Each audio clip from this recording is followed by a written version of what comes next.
So what is up, guys? Nick here, helping you to master your technology. Galaxy S10 and S10 Plus. Now, where do they stand? Now, these phones were announced way back in February, released in March, and these two devices right here still represent one of the best values money can buy right now. However, they're going to be replaced in just 6 months or so with the S11. So do keep that in mind. If you think maybe you can get a better deal if you just wait, that's a potential thing you could think about. Now, when it comes to their bodies, where they stand right now, the design, these have been some of the lightest, most comfortable to use premium flagship phones of the year. And what I mean by that is there's not a lot of phones with this size of a display like you see on the Galaxy S10 Plus 6.4 inch that feel this light, but also somehow balance a premium feel. It's been one of the most impressive things I've seen this year. Now, when it comes to the S10, this phone didn't get as much love because it's a smaller phone and bigger is always better in the minds of a lot of people, but still, this one has that same super light feel. Samsung got a little bit heavier with their prior Galaxy S9 series, and they went back to their roots with their lighter phones here. And the S10 is no different right here. Aluminum sides. I got the beautiful prism white right here. They do come in the green color as well. If you do like the green, that seems to be the trend of 2019. Headphone jacks on here, but overall they still feel very premium at this point. And yeah, having a cutout there, still there's phones launching with, teardrop notches, cutouts. I mean, it's still not gone. We're still not fully at an all screen display just yet. So where their bodies stand now is, I would say, still at the top of the game. They're still really great looking devices. Now, the S10, of course, is going to be cheaper. I'm seeing this one hovering right around $600 right now, depending on where you look. And the Galaxy S10 Plus still around $799, $800 or so. If you buy it from Samsung, it's still $1,000. So I probably would steer clear of there unless you are trading. Next up is the display quality. Now, dynamic AMOLED means that Samsung went away from their traditional super AMOLED and their super vibrant colors. Don't get me wrong, these are still very vibrant displays, but I mean, in the past, Samsung displays were almost cartoony looking. They were so vibrant, but nowadays you can go ahead and just put them on natural, vivid, and they're pretty easy on the eye at nighttime. You do have things like night mode. Actually, One UI was one of the first phones giving you the night mode in terms of, system wide this year, at least on a mainstream smartphone. So One UI kind of had this quite a while already. Now, it does have blue light filter as well, and these phones get plenty bright. I mean, they're extremely bright. They're so bright that at night, if you're laying in bed and you're trying to read your phone, it's gonna blind you here on these two devices. So the Galaxy S10 Plus, definitely the bigger display, so it seems a little bit more attractive to some people. But what's really nice is that even though this is a really large display, this is a big phone, this phone is super light, so it feels more like a mid-sized phone in terms of handling and things like that. So really, I think they did a great job with the S10 Plus. Yes, it has that little pill cutout up there, but again, it kind of gets out of the way, and there's a little black bar that covers it when you are using applications. So over my time using it, I don't really pay attention much to that little pill cutout. So when it comes to software on these phones, where do they stand now? Well, they do have One UI. Now, One UI was a big update, I think, to Samsung devices, giving it a more streamlined feel. It's not as overbearing with the features as it used to be. A lot easier laid out, and if you don't want to use them, they're kind of just hidden here in advanced features, all the things you can do. They're still extremely feature packed, and I think a user who prefers a more minimal software is still not going to prefer One UI, but it does give you night mode, which was before dark mode that we see now on the current iPhones. Almost dropped that slippery back right there. But yeah, night mode system wide, it works great. It gives you better battery life. It makes everything dark, and even the Samsung browser gets dark. Also, these phones have reverse wireless charging in this One UI version for S10, and that's great because you can just place a phone on the back or a watch or something and just charge up your device. But really, it comes down to, are you going to use the features still? I mean, it never changes with these Samsung phones. Over my time using it,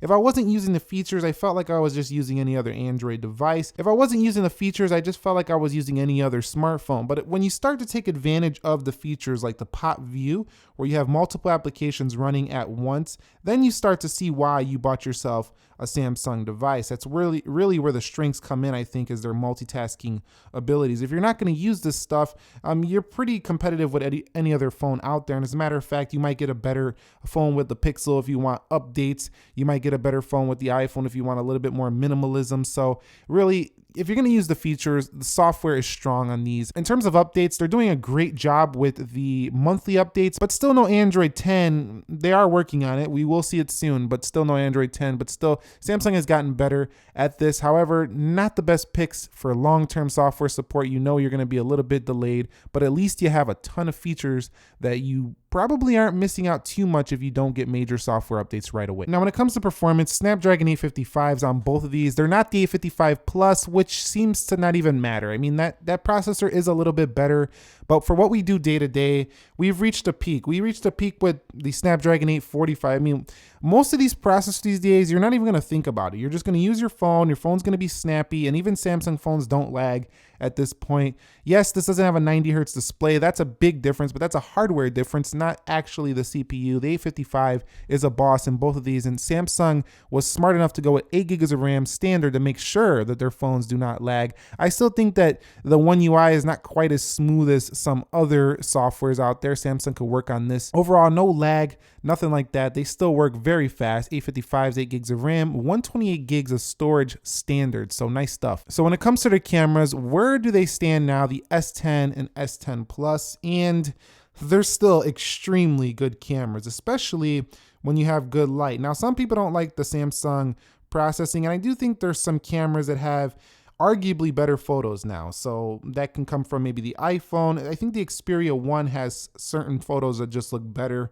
than this device, but it depends on which phone you go with. These are still at the top of the game, and for the money, they're giving you all that premium feel and still giving you wide angle cameras and things like that. So these still compete very well. In addition, you do have live focus portrait, you have pro modes on here, you have night modes, you have panoramic modes, you have food modes, Instagram modes. I mean, there's tons of stuff you can do with these cameras, and they do 4K 60 on the rear and they do 4K 30 on the front. So these are some boss cameras in the Galaxy S10 and S10 Plus. Right now, I think the S10 and S10 Plus series is still in the top 5 best cameras on any phone on the market. So if you bought one now at a discounted price, you're going to be still a very happy camera user, or at least phone camera user. So when it comes to storage, these do have 128 gigs out of the box, and that's great because that's their base storage. You can go up from there if you would like, but these do have expandable memory, so traditional Samsung giving you a way to expand. So these are great value when it comes to storage. There's nothing else to speak of, and that hasn't changed up to this point. Now, when it comes to audio quality, these do have headphone jacks on the bottom, you can see right there, and they do have stereo speakers. I found that the S10 Plus was a little bit louder in my experience, but they both do have Dolby Atmos here. So you have the ability to tweak this audio as well, and really, they're great in this respect as well. So good, well-rounded smartphones. We're getting good cameras, good audio, and we'll talk about battery in a minute, but still, these are very good when it comes to the audio. And Dolby Atmos came to the iPhone 11. Samsung had this since the S9, I believe it was. So really, strong audio performance on both. A little bit better for the S10 Plus, I found though. And of course, battery life. Where do we stand on battery? Well, I can tell you that the Galaxy S10 Plus is the most impressive Samsung battery life phone I've seen this year. I think it actually does a little bit better in my experience than the Note 10 Plus. Now, the Galaxy S10 is pretty impressive for a smaller phone. It easily gets through the day, but I'm not really going into the next day. I don't trust it to go that far. The S10 is a 1-day phone. The S10 Plus is potentially a 2-day phone, a day and a half. So strong battery life performance. They still have some standby battery drain creep. I don't know what it is. Maybe something in the software, but you can just leave these phones sitting and the standby will just drain the battery. Now, I'm not talking significantly, but you can go to bed with 100% on an iPhone, wake up with 100%. You go to bed with a Samsung 100%, you might wake up with 93, 94. So they do creep a little bit down in that respect. But when you're actually using them, you don't notice this too much, and they have strong battery life and actual usage. So it's been around 7 months since I got these phones, and where do they stand now? After all the hype of the new devices, I think they're still very competitive. And what I like about the Samsung Galaxy S10s is that they kind of were like a preview of everything that came this year. Even the OnePlus 7 Pro came after these, and it had a similar type of feature set. So a lot of phones follow after, it seems like, the Galaxy S series. So these are pretty innovative if you think about it. Now, S11 is around the corner, and it's going to up these as well. Of course, you got the Note series, but I think these are a better value when it comes to price than the Note series. So yeah, still very good values. Let me know if you're going to pick up a Galaxy S10 or S10 Plus. And if you did already, please consider sharing your experience down below in the community. I see a lot of comments of people still asking me, should I buy the S10? Should I buy the S10 Plus? I'm not buying those $1,000 iPhones, but these seem like good options. So please share your experience to help others out. Thumbs up if you enjoyed it. Nick here, helping you to master your technology. Thank you very much for watching. Be sure to be well, and peace.